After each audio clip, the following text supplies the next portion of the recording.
அண்ணா திராவிட முன்னேற்ற கழக பொதுச் செயலாளர் மாண்புமிகு எடப்பாடி கே பழனிசாமி அவர்களின் ஆணைக்கிணங்க விருதுநகர் மேற்கு மாவட்ட அதிமுக ஸ்ரீவில்லிபுத்தூர் சட்டமன்ற தொகுதி மற்றும் ஸ்ரீவில்லிபுத்தூர் கிழக்கு ஒன்றியம் சார்பாக வருகின்ற சட்டமன்ற தேர்தலில் பூத் கமிட்டி நிர்வாகிகள் நியமனம் செய்வது தொடர்பான கழக நிர்வாகிகள் ஆலோசனை கூட்டமானது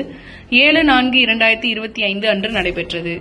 அப்பொழுது ஸ்ரீவில்லிபுத்தூர் கிழக்கு ஒன்றியத்திற்கு உட்பட்ட பூத் எண் 165 முதல் 169 உட்பட்ட பகுதிகளுக்கு டி மாநகசேரி திருமண மண்டபத்தில் வைத்தும், பூத் எண் 170 முதல் 175 மற்றும் 267, 268 ஆகிய பகுதிகளுக்கு மல்லி உள்ளூர்பட்டி திருமண மண்டபத்தில் வைத்தும்,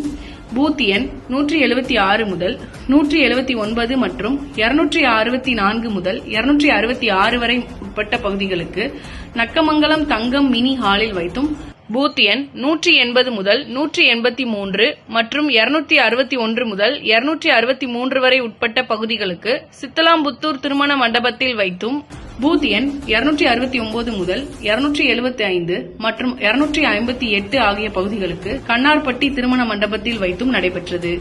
விருதுநகர் மேற்கு மாவட்ட கழக செயலாளரும் அதிமுக முன்னாள் அமைச்சருமான ராஜேந்திர பாலாஜி அவர்களின் தலைமையில் நடைபெற்ற அவ்வாலோசனை கூட்டத்தில் கலந்து கொண்ட கழக நிர்வாகிகளுக்கு அவர் பல்வேறு ஆலோசனைகளை வழங்கினார். அப்பொழுது அவர் கண்ணார்பட்டியில் உள்ள அருள்மிகு ஸ்ரீ பாம்பலம்மன் பாம்புலையன் சுவாமி திருக்கோயிலில் சுவாமி தரிசனம் மேற்கொண்டார்.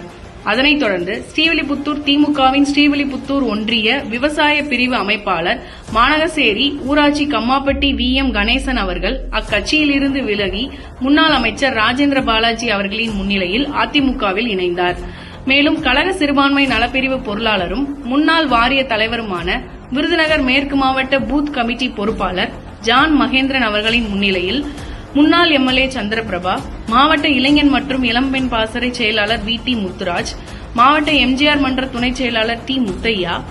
முன்னாள் ஸ்ரீவில்லிபுத்தூர் யூனியன் சேர்மன் நக்கமங்கலம் காளிமுத்து, ஸ்ரீவில்லிபுத்தூர் வடக்கு ஒன்றிய கழக செயலாளர் குறிஞ்சி முருகன், மாவட்ட MGR மன்ற கிளை செயலாளர் ராமையா பாண்டியன், மல்லி தங்கவேல், செந்தில்வேல் பாண்டியன், செந்தில்குமார், விக்னேஷ் ஆகியோர் கலந்து கொண்ட அவ்வாலோசனை கூட்டத்தை ஸ்ரீவில்லிபுத்தூர் கிழக்கு ஒன்றிய செயலாளர் MLA மான்ராஜ் அவர்கள் சிறப்பாக ஏற்பாடு செய்திருந்தார். மேலும் கழக நிர்வாகிகள் பலரும் அந்நிகழ்வில் கலந்து கொண்டனர்.